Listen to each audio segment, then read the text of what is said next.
Starring Jason Bateman playing Todd Howard, the cousin of Scott Howard. Nothing seems to be going well for Todd Howard, a teenager who is struggling with his life. One day everything changes when he turns into a werewolf. Recurring characters: Styles, Coach Finstock, Uncle Harold, Chubby. If you're more of a fan of boxing than basketball, this is probably the one for you. The second one's more like when you photocopy a photocopy. It's alright. It's okay. Splash 2!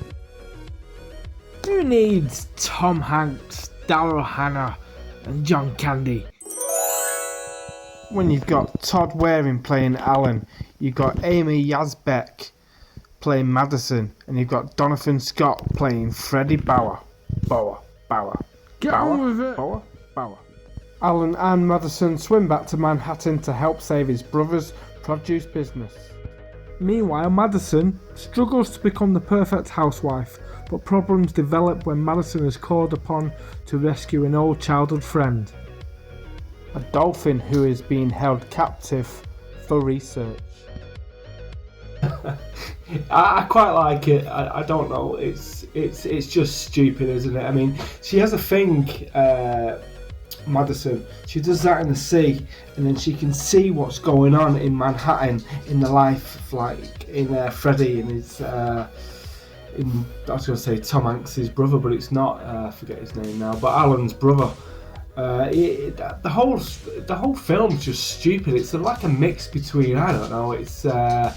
I did think this before actually. At the beginning, maybe Castaway or Blue Lagoon, and then it goes into something like Bewitched, I Dream of Jeannie, bit of Free Willy going on, bit of Ace Ventura actually with the dolphin. It's just a wacky shit film, but definitely worth a watch. It's on YouTube. I might put a link in the description. But no, it's good. It's alright. Shit! Welcome to Fright Night II. William Ragsdale reprises his role as Charlie, and Rodney McDowell reprises his role as Peter Vincent. Goodbye, Amy. Hello, Alex. 3 years after the events of Fright Night, where Charlie's next door neighbour was destroyed, his sister, in the guise of a mysterious performer, seeks revenge on the heroic duo who carried out the staking. Can you call Peter Vincent heroic? Yes. Yes, you can.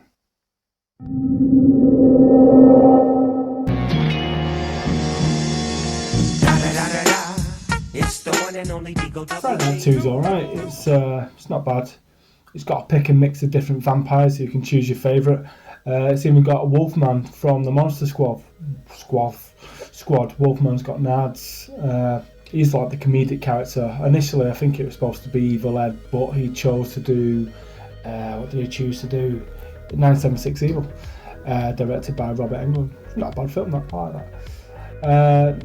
Yeah, Fright Night 2 is good. The villain is not the best. Not a bad idea. Jerry Dandridge's sister, so it keeps a bit of the story from the first one going. Revenge story. But yeah, it's okay. It's not bad.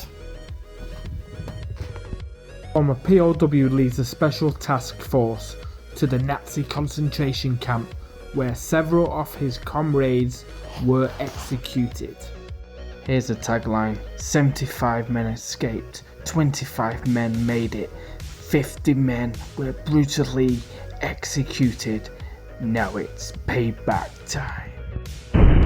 Starring Christopher Reeve, Donald Pleasance, Judd Hirsch, and Lovejoy. Come on, gentlemen, I'm looking for 350.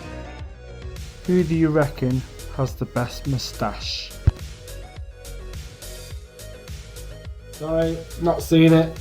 I've seen the trailer. Not really gone past that.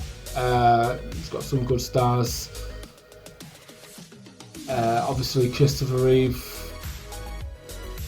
Bit of a different film for him at the time. I should have put The Return to Oz really on this listing.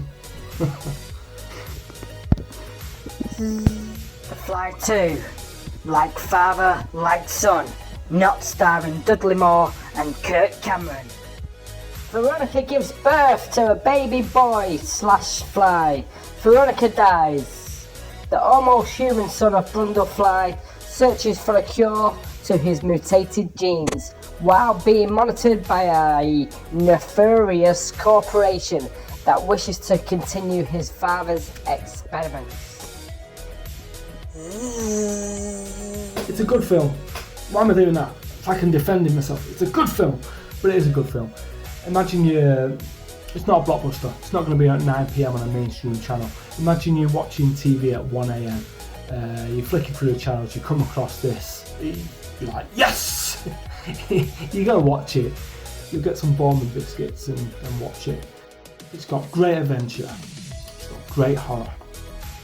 It's got romance. It's got the saddest scene in movie history with the dog. The first scene always reminds me of Flight the Navigator, not when she gives birth to a half human, but do you know when he's in the surveillance centre? I always think of Flight the Navigator. It's a good film. It's a good solid performance by Eric Stoltz. He seemed almost angry. Maybe that's Robert Zemeckis' fault. He can't really mask his anger up. Thought I'd share that with you.